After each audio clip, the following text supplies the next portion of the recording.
Alrighty, so the first game of the first round playoff is now in the books, and just like what we saw in the Leeds Cup in terms of the round of 32 when Inter Miami played against Toronto FC, it wasn't really convincing in terms of how Inter Miami was able to take the game one win over Atlanta United in the best of three series. Though that being said, part of that is mainly because Brad Guzan decided that he was going to turn the clock back in this game. And I think Brad Guzan might just single handedly give Atlanta some hope heading into game number two as well, because my oh my, he was definitely on a clinic in this game, and that you could kind of say that he almost stole this game for Atlanta United as well. Now, early on in the first half, just 2 minutes into this game, and this couldn't be a more worse start for Atlanta United if they coming into this game as heavy underdog, as Luis Suarez would score here from Gomez and Alba to make it 1-0 in favor of Inter Miami. And again, I even said that this is the worst possible start for Atlanta United. The last thing you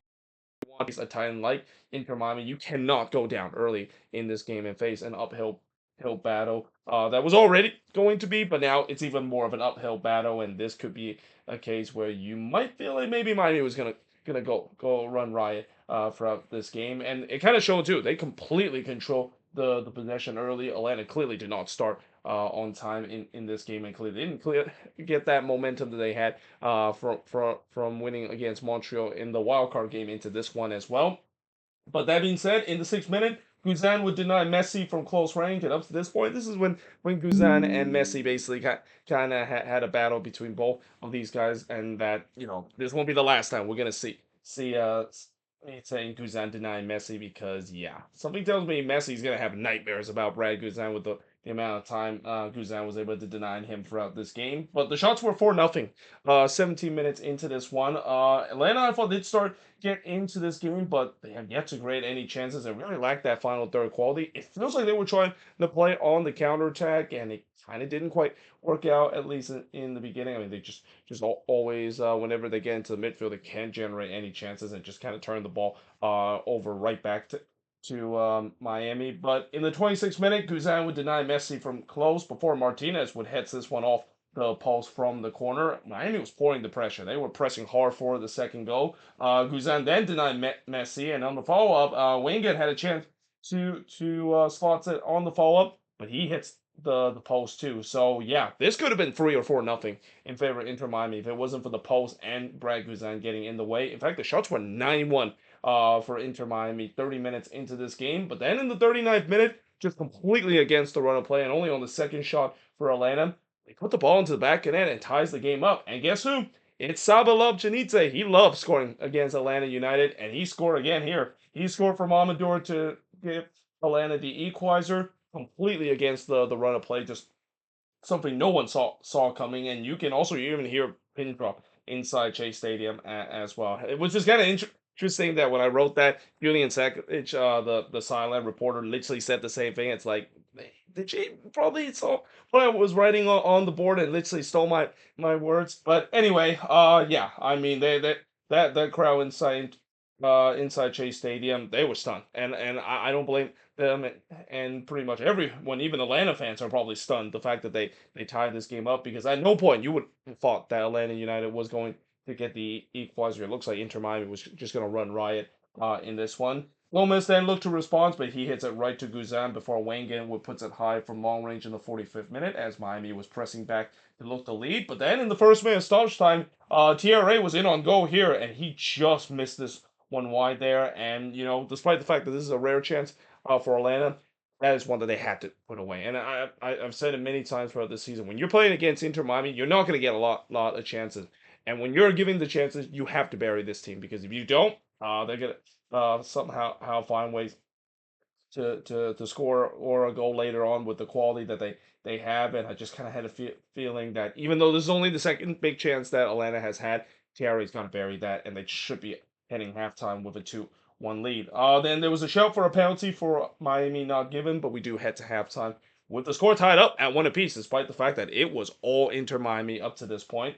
In the second half, Messi would put it wide on the free kick before Suarez just missed this one wide as he was putting his outstretched leg to try to toe poked it in. But there was no doubt it was all Miami again. Coming out of the halftime break, they were pressing to get the lead back. Guzan would then deny Gomez from close range, but then the 61st minute, Miami finally got the lead back. It's Jordi Alba. He scored from Messi to make it 2-1 in favor of Inter Miami. I never knew that Jordi Alba is a guy that can score long range goal. Although I say that, but that probably is something we've seen even doing it his day with Barcelona. But yeah, big goal for Inter Miami because up to that point they were getting left frustrated with the way that they have given so much chances this game and being kind of wasteful. Kind of reminds me a little bit of the game I went to when I watched them play against Charlotte, where they were giving ton of chances for to score in that one and only put one in, and it feels like maybe that's kind of one of those games again, and especially the fact that Guzan was pretty much standing on his heads up to this point.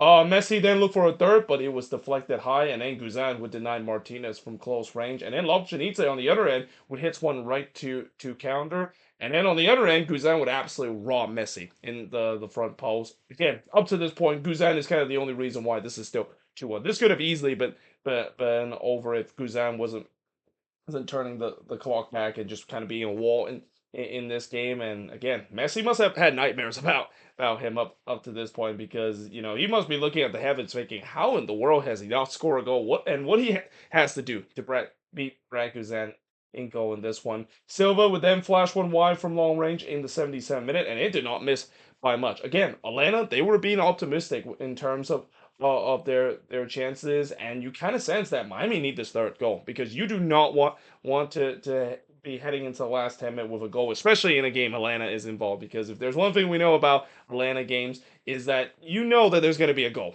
whether it's going to be in favor of Atlanta or Atlanta themselves conceding a late goal to give up a points as we've seen throughout this season and really throughout last season as well. Abram would then clear Alba shot off the line in the 83rd minute before Guzan came way off his lines here. And this was a big moment because there was a 2v0 situation here. And as Suarez passed to Messi, it looked like Messi was going to round Guzan and put it into the empty net. But once again, Brad Guzan is basically Messi's worst nightmare in this one because he came off his line somehow in some way able to poke this away from Messi. And yeah, I mean that was a big missed opportunity for Miami. And again, with a 2v0 attack with Suarez and Messi coming through, you would expect that ball goes into the back of the net pretty much 10 out of 10 time. But again, this is Brad Guzan we're talking about again, just having an absolute sensational no game single-handedly is the reason why Atlanta is still in this game. Suarez then heads it wide from close in the 86th minute, and again, despite Miami creating these chances for a third goal,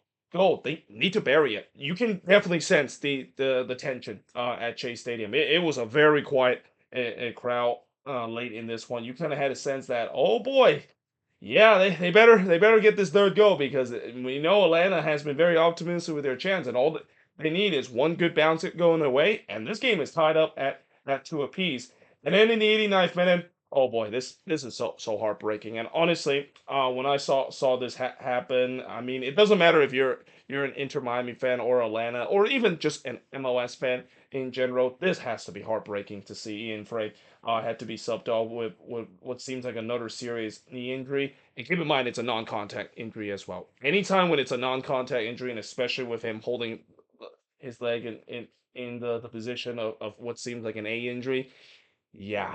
I mean, honestly, I wish for the best of him, and I hope it's not a serious injury because if it indeed is an A injury, this is his fourth straight year that he have suffered a torn ACL, and it gets to a point where as much as I know he's been a fighter and that it's almost incredible to see how in a young age of 22 after suffering three straight ACL injury that he can still come back. Just kind of had a sense that if he does suffer this fourth one, I mean, I know he's gonna be a fighter again, trying to come back, but again, I mean, just absolutely heartbreaking to see. And again, I wish him the best as well. And that if there's any player that has been just so injury cursed with it in injury right now for the past couple of years, it has to be Ian Frey because I don't know what did he deserve in terms of getting torn ACL injury years after years and years, and it's just getting to a point that maybe this might be a career ender, and that this could maybe be the last time that we see him play. I hope it's not, but let's just pray that it's not a serious injury. Noah Allen, of course, replace him there, and then in the second minute of stoppage time, just for one more, Guzan would deny Messi for one last time because, of course, it's not like that's the first time that he denied Messi throughout this game. But in the end, Inter Miami does hold on to win 2-1 in this one. The shots in this one, 22 shots compared to 8 that Atlanta has. 11 shots on goal compared to 2 that Atlanta has. 2 shots off target for the 4 that Miami has. 5 shots that was blocked for the 3 that Atlanta has. And possession-wise, 60% possession compared to 40% possession that Atlanta has in this game. And, well, Inter Miami was able to get the job done in this one with a 1-0 game one lead heading into the second game in Atlanta. If you're Atlanta United, I mean, there's really no shame in terms of losing this game. In fact, I'm pretty sure all those Atlanta players should hold their heads high, and especially Brad Guzan as well. As I mentioned, I think he has single-handedly give hope to this Atlanta team. And keep in mind, this is an Atlanta team that in the beginning of the game they had to run 2 substitution because they suffered injury to their right back and their starting center back as well, and they hope that maybe they'll be ready. Both of those guys could be ready for the next game because the next game is not going to be until next Saturday. And knowing the fact that this is also a Atlanta team that have played 3 games in the last 6 days and have just got for a really grueling schedule in the last couple of games.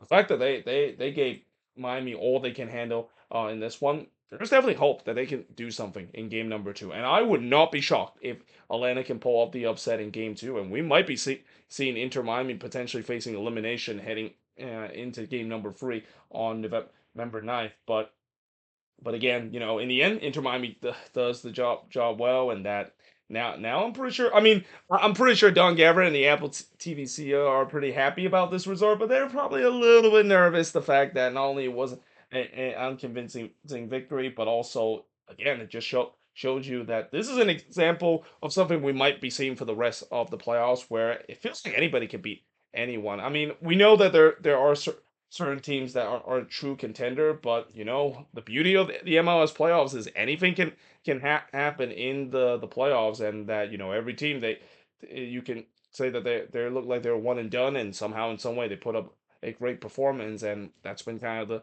the story to tell. This could be maybe the year where we could see underdogs that can surprise everyone and go deep and knock out some teams that are clear favorites, even though I know it's still early days. We're only on this is only the third game of the playoffs if you count the play in round as well. But at least the early storyline in this playoffs is that nobody is considered to be a team that you could say that it's an easy win for the team that is heavily favored. I think all these games that it's going to be a battle, and in many ways you could also see a situation where teams that are clearly not expected to win and has no chance of winning somehow how winning and winning in a big way, as what we saw on Wednesday in that game between the Timbers and the Whitecaps. But either way, hope you guys enjoyed this video. If you do, make sure you guys leave a like, smash the subscribe button. Tomorrow we're gonna have the second game of the first round of the playoffs. It's a very late one. I do not know why they decided to schedule the Galaxy and the Colorado Rapids at 11 p.m. Eastern, 8 p.m. Pacific. I mean, I get it. Yes, both of those teams are in the West Coast, or at least in the Pacific and Mountain Time Zone. But it's kind of crazy the fact that for a standalone game they schedule it that late, and the review probably is going to be late as well. But either way, hope you guys enjoyed this video. If you do, make sure you guys leave a like, smash the subscribe button, and yeah, I of course will see you guys next time.